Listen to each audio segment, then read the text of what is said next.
I said, I've never been afraid of a man in my life. What was that like for you growing up? If you don't like it, it's not a fun sport.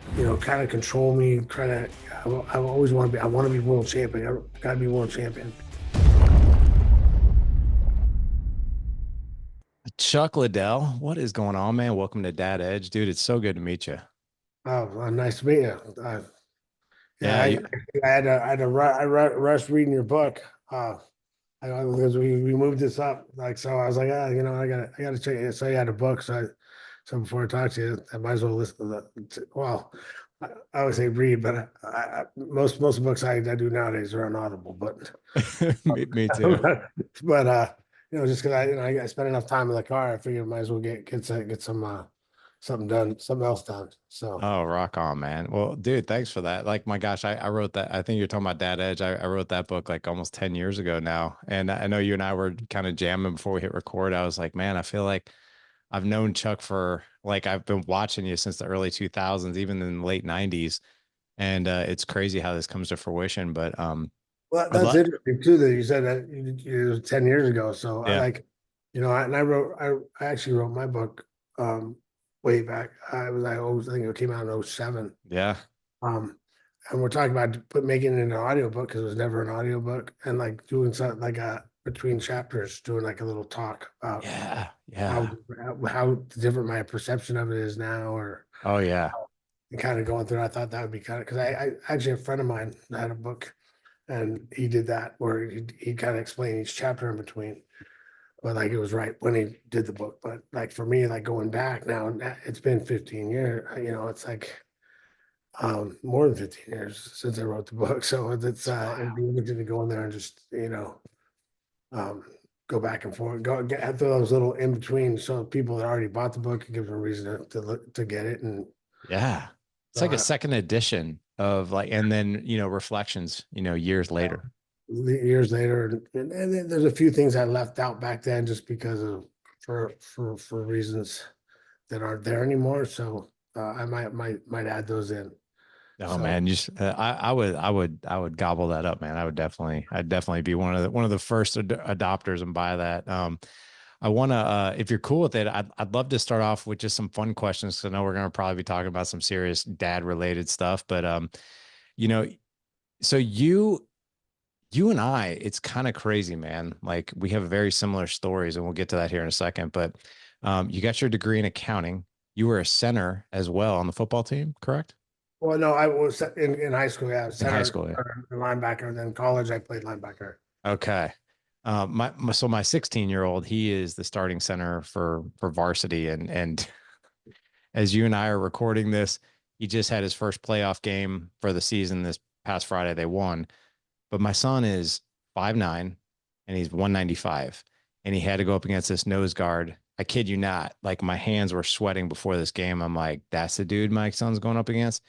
6'7", 385 pounds.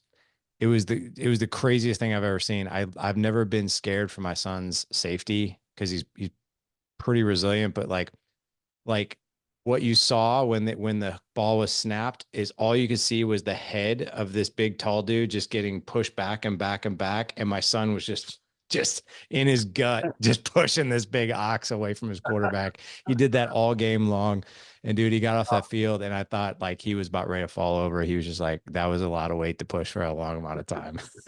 That's crazy. But tell me about football. Like, how did you get involved with that one? Football, I've Yeah. always I mean, when I was a kid, we played football, basketball, baseball, all the big sports. Um, and I love football. Actually, that was like one of my things. Like, there's two things when I was going in high school that I was really into is football and karate. It was I was always I either wanted to be a karate instructor when I grew up or a football Yeah. player, football coach. So I mean, I used to both of them read. I was always reading playbooks and I was reading coaches' books and then reading martial arts books. So it was one of those two things. I was Yeah. kind of like one track mind as far as that stuff, or two track, I guess. Yeah. Yeah. One or the other. I want to do one or the other. So And I actually wound up going to Cal Poly because I wanted to play football and wrestle. I want to do both. And that That's was one cool. of the few schools where it was a possibility. I mean, after a year of doing both, it was it's a lot of work. Like I Yeah. know kind of that one was trying to get me to go up in weight, one was trying to get me to go down. So I kind of had to pick one. I think I picked the right one. So stuck with wrestling. And Yeah. there's a Division I wrestling program there at the time, and Division II football. Good football program at the time, but Yeah. Yeah, I'm curious about the wrestling too as well because I've heard you talk on other interviews like how much you love the sport of fighting, like and you love everything about it, everything from the prep to even cutting weight. You actually quoted that, like I even love cutting weight. Did because I did you know like that? that was for me. That cutting weight is like, okay, that's the last thing before I get to go fight. My reward. I've got training camp, going through that whole time, um, and getting ready and getting prepared. But that's a last thing before. Okay, now we're done. Let's go. It's time. Let's go. I gotta go have fun. And I've heard you say that so many times, like just your love of this sport. Where does the love come from? I love martial arts. I love fighting, and I love the competition of it. I think when I was younger, I got into martial arts because really because I used to watch it on these demonstrations in between the Kung Fu theater double feature, and they'd be right, they do all these crazy things, and I thought, that I was going to go into this place, they're going to teach you some magic, and I was going to turn into a ninja, be able to fight anybody. Yeah. Um, and I learned, but when it went in, I learned it was just hard work. But to me, that was like, wait, so if I work harder than this guy, if I learn more than him, I can beat him. This guy's been here longer than me. This guy's bigger than me. This guy's better than me now, but I can pass him if I work harder. And so I just it became a love of trying to get in there and learn as much as I could. See, Trying so to get better and better. and some people have that, and some people don't. Some people are just like, "Ah, I'd rather just go sit on the couch. And some people are just like, no, man, give me the information. I want to learn. I want to grow. I want to be better. Where did that come from for you? I think a lot of it came from my grandfather. Yeah. Um, my grandpa was really, um, my mom and my grandpa, but they both had the same mentality. My dad left when I was 3, and my mom, until I was about 8, my mom was a single mom trying to, and still grandpa helping out. But then we moved in with my grandparents, so we had like my great grandma in one room, my grandma, and grandpa in one room, my sister and my mom in one room, me and my 2 brothers in one room. So, I mean, I grew up. I mean, it was. I mean, and it was. But we were in a nice area. We were in Santa Barbara, nice area. And people always say, "Hey, man, what made you that fighter?" Like, what? I mean, I had a great. I mean, we were poor, but we were happy. And I had love and support. My grandma, my grandpa, and my mom. I mean, I don't think I was ever left there. We ever had a chance to be left at home alone. My mom would take off when my grandparents would go on vacation. My mom would take the week off. That'd take her vacation that week, so she could be home for us. So we always had, always had someone at home, Yeah. and always that. Like I said, my grandpa he always thought I could do anything. He told me I could do anything, and he always expected of me. He's just, hey, give it your best, and no one can ask for more. But if he knew I was out there trying my hardest, giving it my best, he'd be proud of me no matter what happened. Do you So, looking back on that, without your dad in the picture, did your grandpa did he just step in and he's like, I'm gonna help this young man? yeah, and I look back at it, I go, well, I think I got lucky that way in a way, because I didn't think about it till later on, but um, but my dad was not, I mean, not he wasn't great to my mom. So there's a lot of the stories about that, and a lot of stuff I remember. I remember, my grandpa was smiley and everybody friendly to everybody, great. He was never bad. I remember him coming into the house one day. I saw that guy. I saw him. I he went in he got his billy club and his gun and left. And he didn't come back for a while. I was like, uh, this must be a bad I must have done something pretty bad. So, so Mom didn't talk about it much, but he was abusive when we were kids. Um, I mean, a few stories I remember. They got rid of my Ray Dane because he wouldn't let him beat us. And considering he left at 3, when I was 3, that seems a little extreme. But Yeah, no kidding. um, but yeah, but I got my grandfather was a great man, and raised me. Yeah, I got him as a father instead. So it's kind of a blessing he left. So You know what's crazy, man, is I know you and I were texting about this, but um my my dad's story and yours is scary similar. You know, yeah, well, my yeah. dad left. Go ahead. Oh yeah, go ahead. Sorry. No, it's I was my dad left when I was 1, and then we reunited accidentally when I was 30, so almost 20 years ago. And Yeah, I know for you, there was actually when you were 28, right? Your dad wanted to yeah, meet you. yeah. And he sent two of his kids out. Yeah. I had no interest in meeting them. I think by some kind, I think by I was over it, um, and they sent out his 2 kids to meet me and talk. They reached out to my mom, and my mom talked me into going and having lunch with them. So I went for my mom, not because I wasn't going to go, but she said, please come down, and go. So I went to lunch, and then they said, hey, can we talk to you outside alone? I said, sure. So I went outside and like they started going, your father wants to meet you. And I said, I'm really not interested. And then they go, well, you've only heard your mom's side of the story. I'm like, wait, time out. My mom's side of the story? You mean that lady that raised me? The lady did, everything for me, that lady. Yeah. Um, that lady's the only one that gets a story. He knew where I lived. I said, you knew where I lived. He knew we had the same address and the same grandparents had the same address and the same phone number as when he left. So if he wanted to meet me, he's 25 years too late. And for me, that was just I don't know, maybe I could have handled it a little different, but like for me, it didn't help that my grandpa just passed. So, so I was, that and yeah, your dad wants me. You're not my dad. To me, I mean, you're not my dad. You didn't raise me. You're a sperm donor. Like just, my dad was my grandpa. Yeah. So, and for someone I wanted, and they saw me on TV. I just fought on TV. That's how they knew. They decided, oh, now you want to come see me because I'm fighting on TV.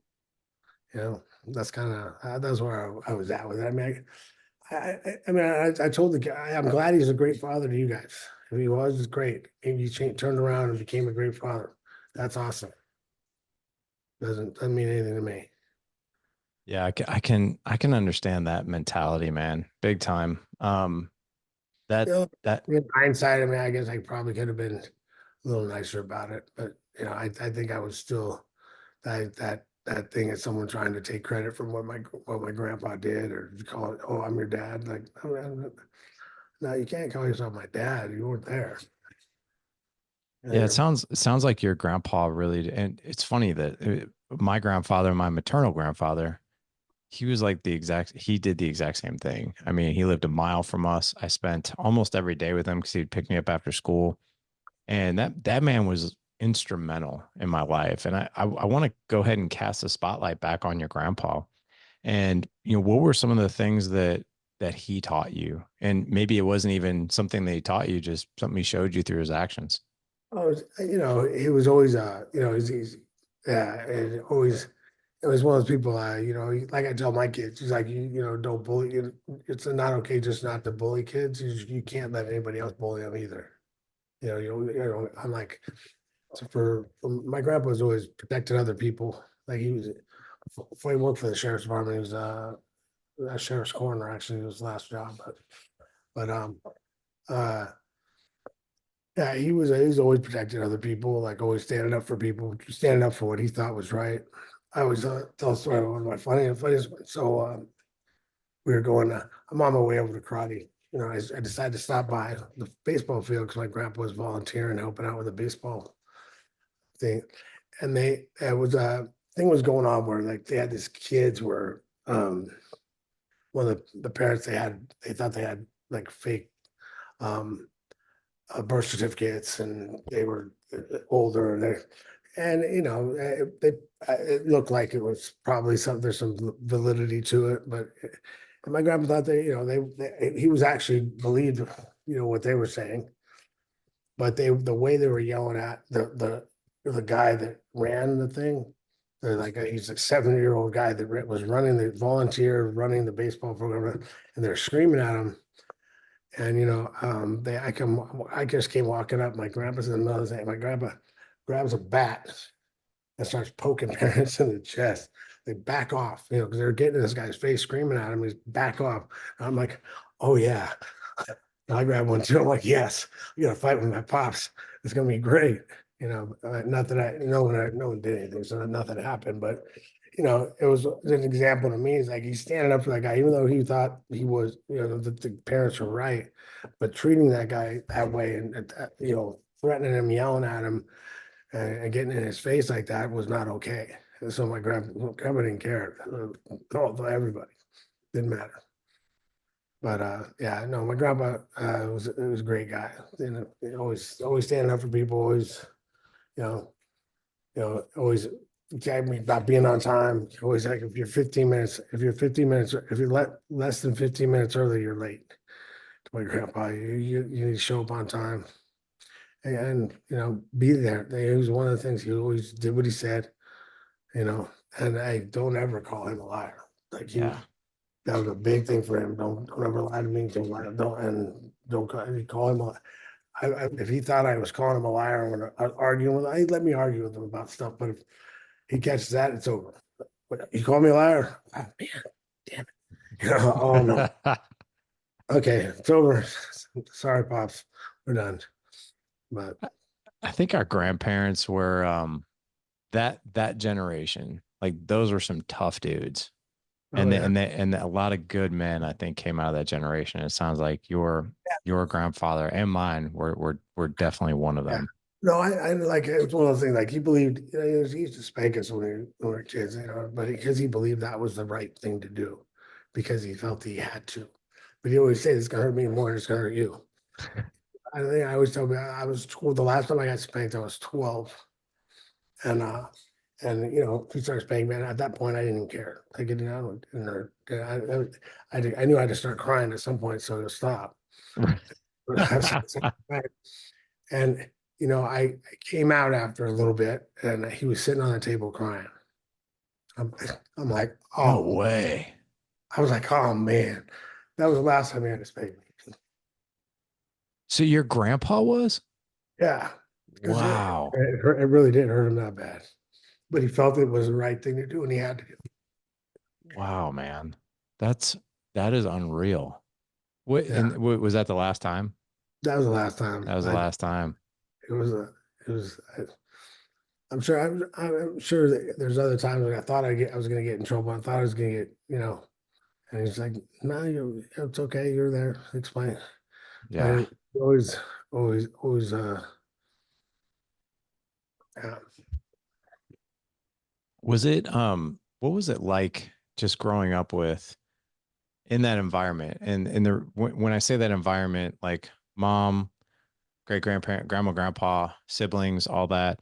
I remember growing up, like, and you and I are not far off in age at all. I remember growing up where my mom was always in and out of relationships. That was my house. I know it's a bit different than yours, but like this idea of more of this, it isn't the traditional home. Like now, in this day and age, like it, it's always a flip of the coin, and it's not that big of a deal if somebody comes from a broken home. It's kind of the norm. But when you and I were growing up, this was something that I think a lot of kids would target people like you and I to pick on because like we didn't come from the same houses like they did, and the family didn't look like their family. Did you experience any of that growing up?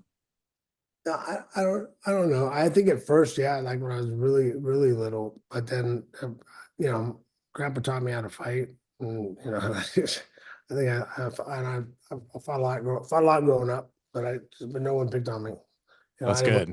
I wouldn't let anybody pick on anybody else either. Like, oh, you don't want to fight, but I'll fight too. You know, I always used to say, I don't, I never started a fight, but I never let you out of it real easy either. You Right. know, and Yes, I learned sir. on about 21, 22 that just wasn't worth it anymore. It just Yeah. was, you know, you had to, I kind of grew up at that point where it's like, started learning to get, still not going to let you do whatever I'm stopping you from doing. Right. I'm going to give you outs. Yeah. We give you chances to let, you know, I give you, and I mean, to this day, I get to the point where I give people outs I just let, you know, I want to let someone, you know, walk away with you go, there's no reason to do this. We don't have to, this doesn't have to be done, but you can't do what I'm stopping you from doing. I'm not going to let you Yeah. do that.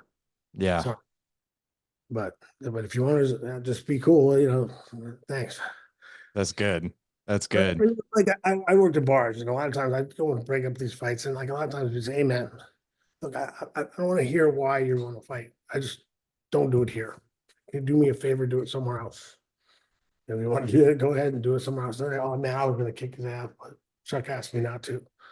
You know, I was gonna. Oh, you know, okay, perfect, great. Now we're all hanging. You know, Yeah. Yeah. It's one way to stop things before they get started. When so I'm curious though, as far as like your mom goes, you know, growing up and you know, being raised by a single mom, you know, and the story I'm telling myself is your mom seems like a very strong person, very. correct? Very strong. And which I'm also telling myself you probably learned a lot of incredible lessons from her as well. What'd you learn from your mom? Oh, well, my mom's just a lot of this is very similar to my grandfather, but just always she hard work. She never complained. Worked hard. Worked two to three jobs sometimes. Never complained. Um, always there for us.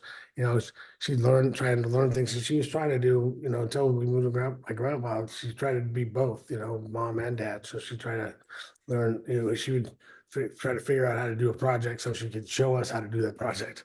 So she had to learn to do it, you know. So trying to play the dad role too. She didn't want us to not have a dad. Um, and but yeah, my mom was you know very smart. She always it was funny. I did pretty good on the SAT score. I did a pretty good SAT score for someone that didn't study for it or anything. But a lot of it had to do with like my mom was always using big words, and she wouldn't. We'd ask, wait, what's that mean? Look it up.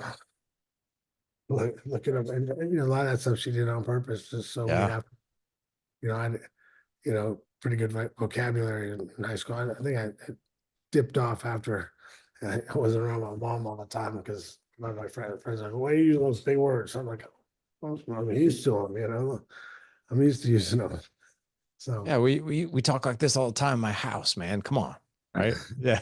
I know any bad. I didn't know any different. That's just Yeah. how people talk. So, but yeah, my mom was great.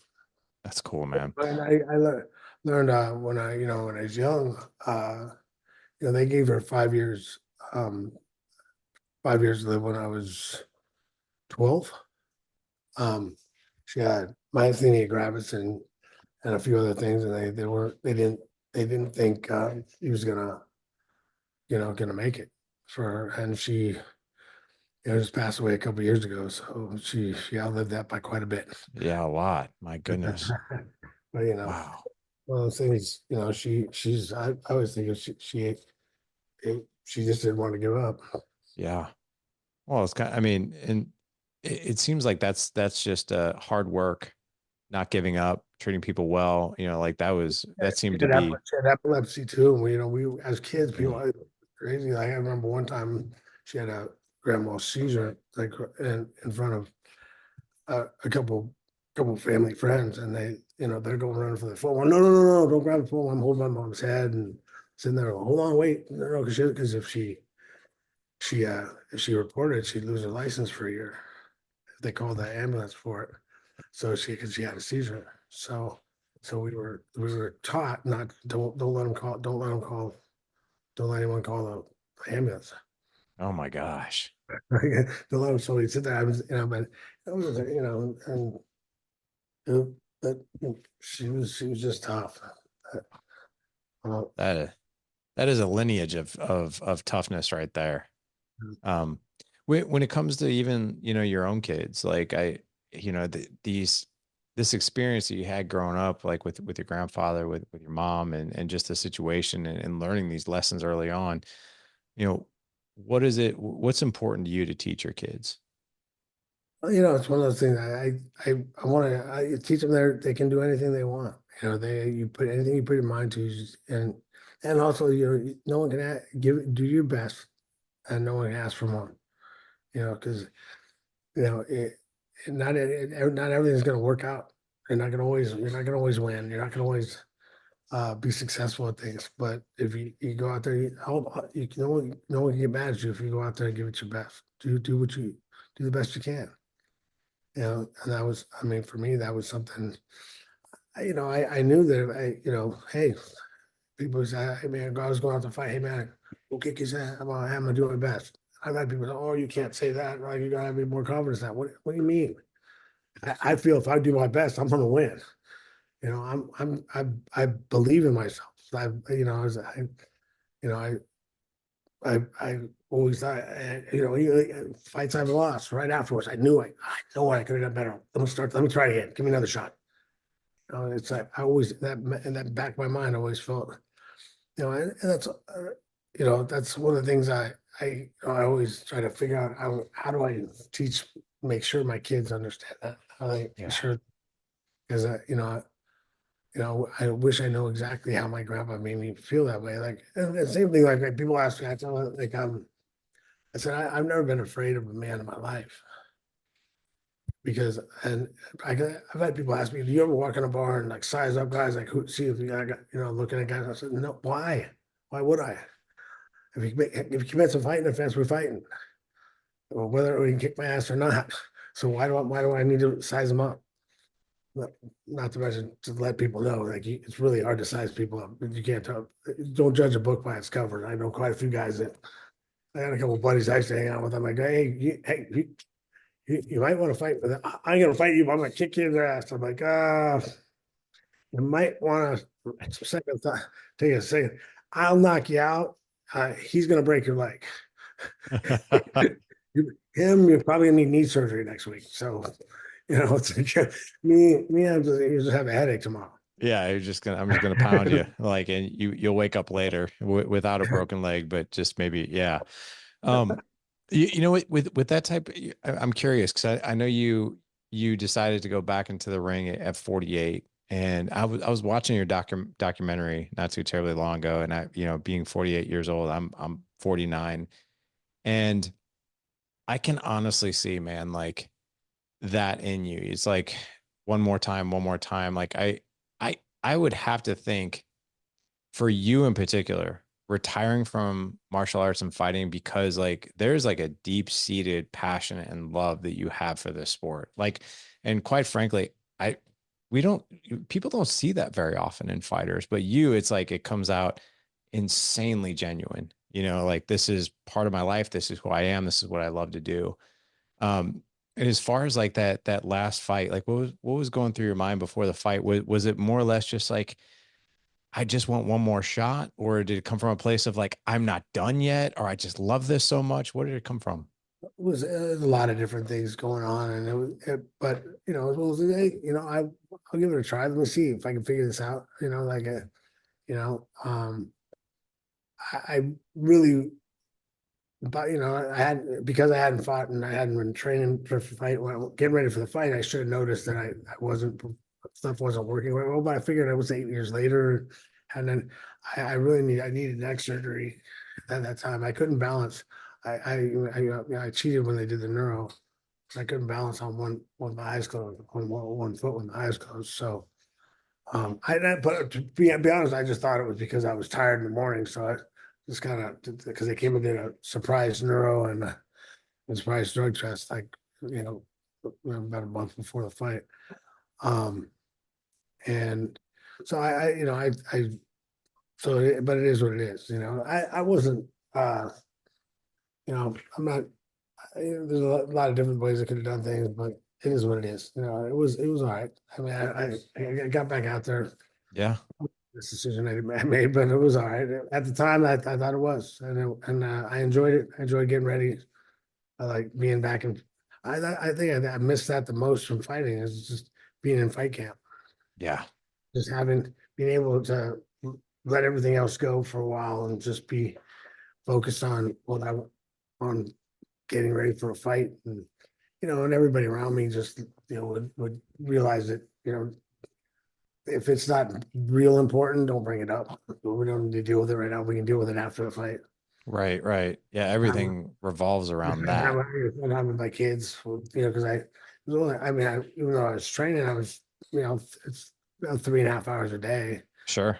Yeah. So most of the time I'm supposed to be relaxing around the house somewhere. So yeah, I got to spend a lot of time goofing off with the kids, and it was fun. Oh, I bet. I bet. I mean, that's what I mean. Like there's very few fighters that I've seen, well, really, if any, that I've ever heard state that they love, so much of it as you do, which I think is phenomenal, right? It's like, just do what you love to do. You know, I I am mean, curious. it's always hard when you're finishing. Like when I was 39 when I first retired from the UFC, it's a hard decision. Yeah, very It's hard. hard because I mean, for me, I felt like I was winning fights and then getting caught. So I was trying to figure out how to fix that. And if I could fix that, then no problem. And I thought I was mixing stuff up. I was changing stuff. I felt great in the last fight, but I got caught in the first round. I mean, so it was one of those things where, that was the time to retire. Now, I see where Dana says that he came and made me retire, told me to retire. He actually went to dinner to do that, I think. But when we got there, I'd actually told him, like, he was like, "Thank God, I thought you were going to ask me for another fight." Because I said, "Yeah," but I asked him for a little time to get before we announced it because I didn't want to have to, uh, I wasn't ready I wanted to deal with it first. And then, because it's a weird thing to go from having this driving force, like something kind of control me, try to, I always I want to be world champion. I got to be world champion. Um, and all of a sudden, I've had that. I've been trying getting ready for a sport my whole life, pretty much. And now all of a sudden, I don't have that anymore. It's gone.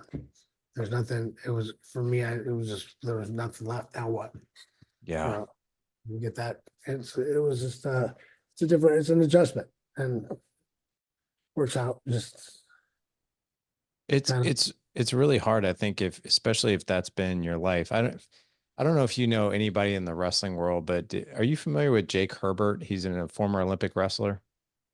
I know who he is. I'm Yeah. not.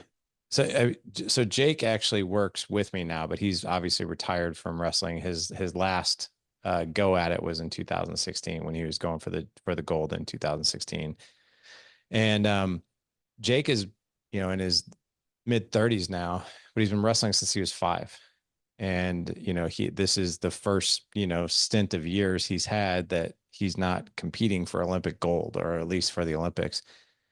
And he and I had this conversation. He's like, what the hardest part about this light switch in life is, when you've been either a wrestler or a competitor or a fighter your entire life, is you always have a mission. You always have the next match. You always have the next fight. You always have this thing that you're chasing and training for constantly. And it's like, it keeps you focused and passionate and mission driven.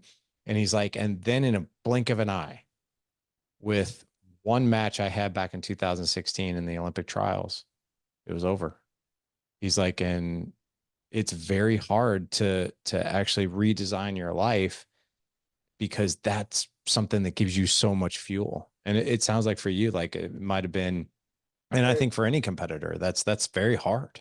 The thing is it's very hard to adjust to, and for me, like I was in a great position. I still um made good money doing other things, and then the UFC actually offered me a job for until they sold the company. So I worked for the UFC for a while, for years after I retired, and uh, and so I had plenty of stuff to, you know, you see a lot of guys that they don't have any, they don't have it now they're not only done, but they're, what do they do? They didn't make enough money to retire, so they have to find a new job and figure something else out. A Yeah. lot of guys don't prepare for that. Like Right. I used to give with some of my older fighters, I used to be like, hey man, you got to start thinking about what's next. What are you going to do next? But it's a as a fighters, we always that I'll worry about that later. I'll worry about that when it comes. So I stopped Yeah. thinking. Yeah. Too many other things to focus on. But with your kids, is it like, so for instance, like with a daughter, for instance, do you find that, you know, the story, so let me rephrase the question. Like I only have boys.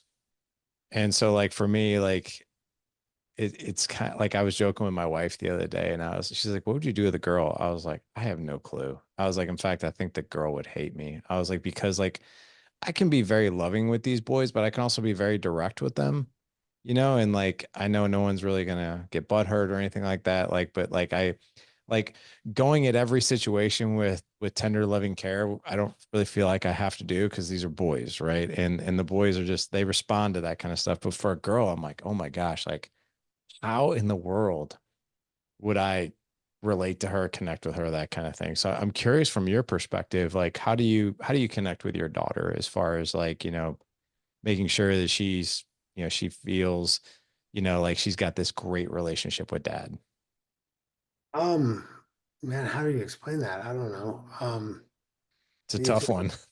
we've always been close though. Like That's me and good.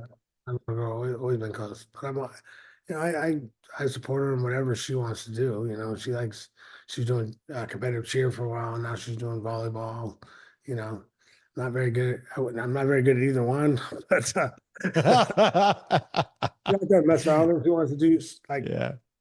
like I mess around and do like the you know person double two-person stunts where I'm Yeah, stunts. Yeah. hold her up and do it. Okay, wait, hold on. So I flip you this way. Like, I'll try to learn it. It's kind of fun doing that. And then, she wants to hit volleyballs with me. I'm not very good, but I'll sit there and mess around and I'll at least fetch the balls for her. Hang out. But it just takes talking to them and being with them. I mean, it's not.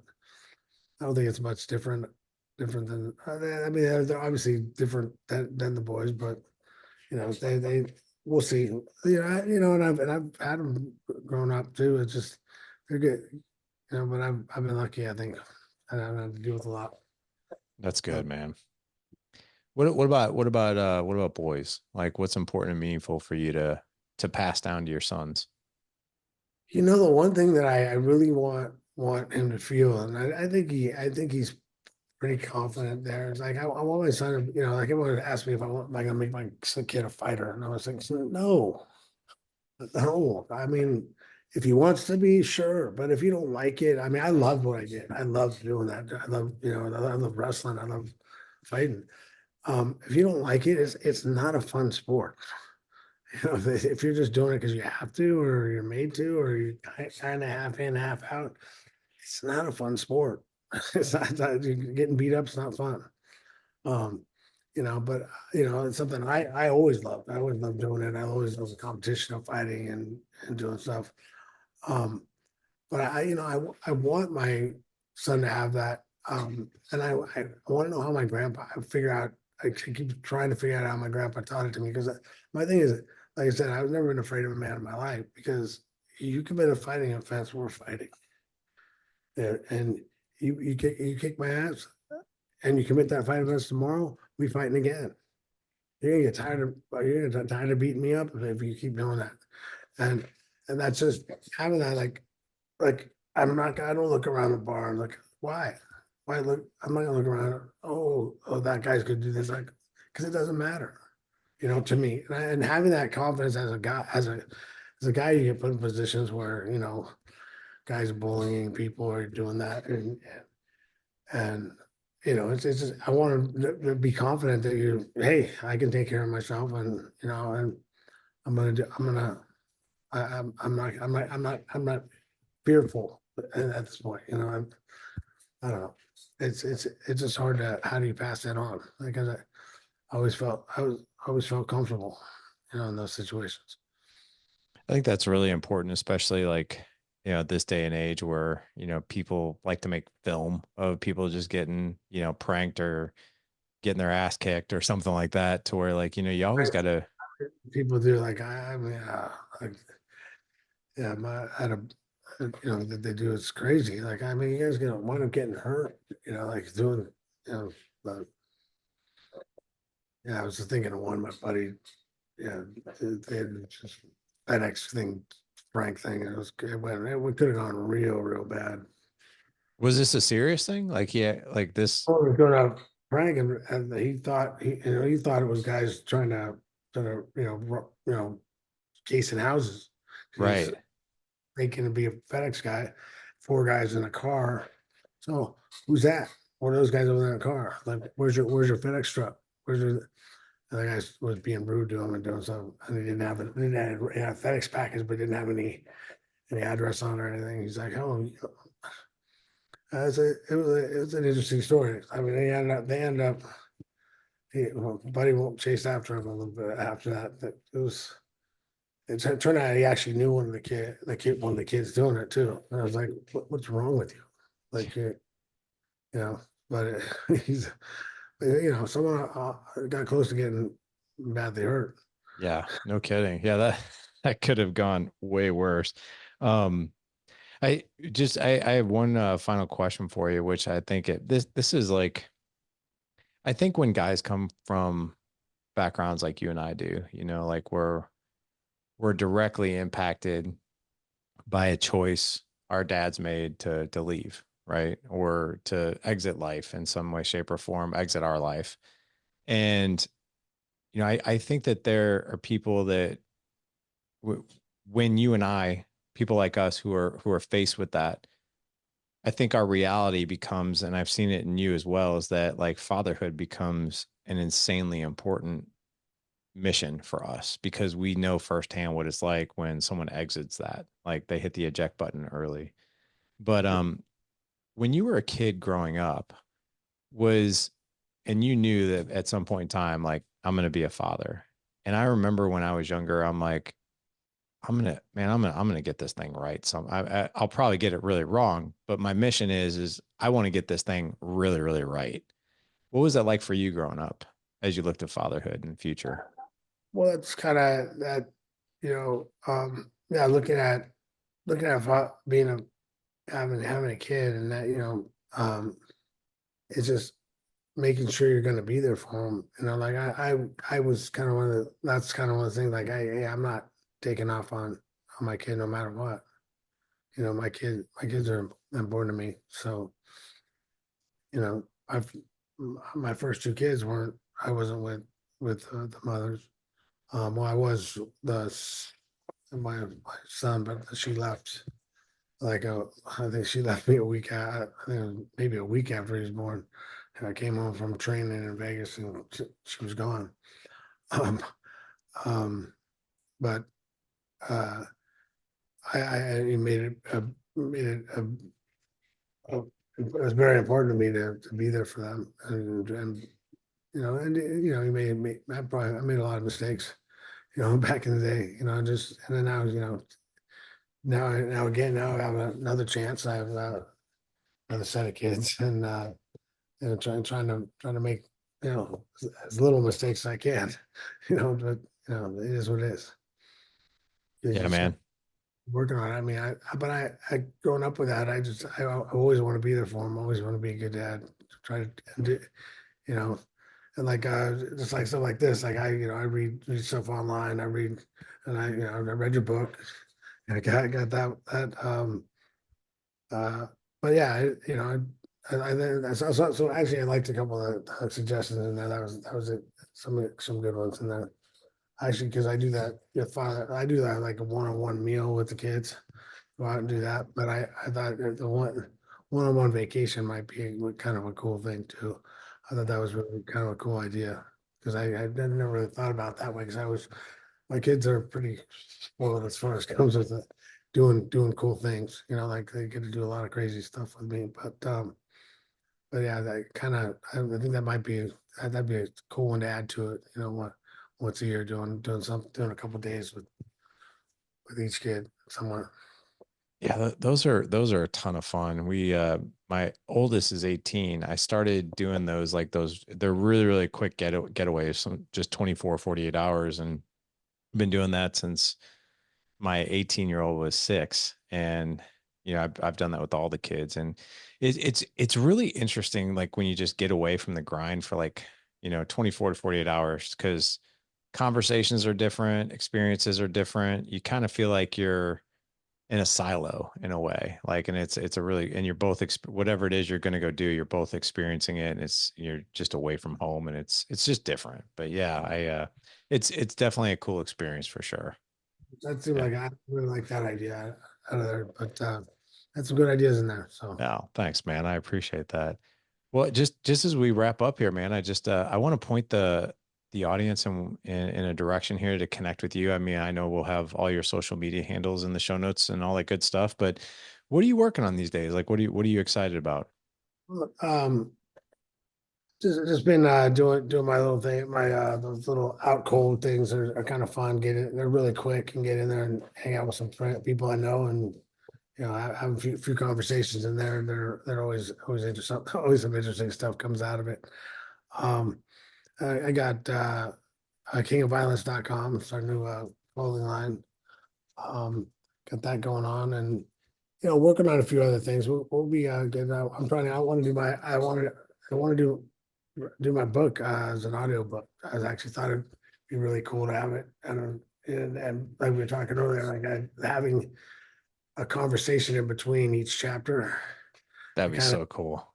it's fit. It was. I think I wrote it in 2007, so it'd be interesting to see kind of go through it and give my thoughts on it now. Those situations, a lot of stuff that has happened, and I think I left out a few chapters for reasons that uh, are they're far enough out, where I can where I was far enough away from I can touch on a little more. That's really, yeah, man. That would be so cool. Like, yeah, because this came out like, quite a bit ago, and Iceman fighting for my life, correct? Uh, my fighting life, yeah. My fighting life. Sorry about that. Yeah, my fighting life, which it's a great book. You guys should definitely pick that up if you haven't. Um, well, Chuck, this has been awesome, man. I I I'm a huge fan. I've always been a huge fan. And I mean, obviously, like I loved watching you fight when you did, but it really like I think the thing that I loved watching the most was you could really sense as a fan like that you loved it. Like it wasn't about like, the fame, it wasn't about the money, it was like about the love of the sport. And then it was just it was incredible to watch to watch that aspect. So thanks for always just I think what you did for the sport, to be honest, if I could just speak freely, what you did for that sport is you put it really in a big way on the map. Because I remember when the UFC was before Chuck Liddell, and I remember UFC after Chuck Liddell, and it was two different worlds. So it was awesome just Well, seeing that. thank you. Yeah, it was really honestly like kickboxing was my way to keep competing while I was finishing up school, and then fighting was like I don't want to get a real job yet. And then it was kind of and then I started doing MMA. It was right when I was about to think about going to getting a real job because my grandma was really on me about getting a real job, and Right. I'm like, yeah, I tried this. Wait, I just tried this mixed martial arts thing. Let's try this for a little bit because I did one fight and then got offered a fight in the UFC, and I'm like, okay, I'm in the UFC, so I'm gonna try this. That was just me avoiding being growing up, Right. so Yeah. Yeah. a little And bit of avoiding growing up for a while, and it turned out great. and grandma would probably be like, I just don't want you hurt. Can't you just go do someone's taxes? Yeah. That's good stuff, man. Well, Chuck, thank you so much for coming on today, man. This was so much fun. Meeting you, talking to you, getting your perspective. And it's crazy like how really aligned our lives are to some degree when it came to our fathers. So, but thanks for sharing that as well. Well, thanks for having me. You bet, brother. You bet. Guys, go head on over to the show notes. Head on over to thedadedge.com/501 for this show. We'll have a copy of Chuck's book. We'll also have the links for his clothing line in there, all as well as his social media handles. And if you feel so gracious, send this man a DM and just say, hey, thanks for your message on Dad Edge. It really hit me hard. Or whatever hits you in this interview, share that with Chuck. So, Chuck, thank you again for coming on. Thank you. You bet.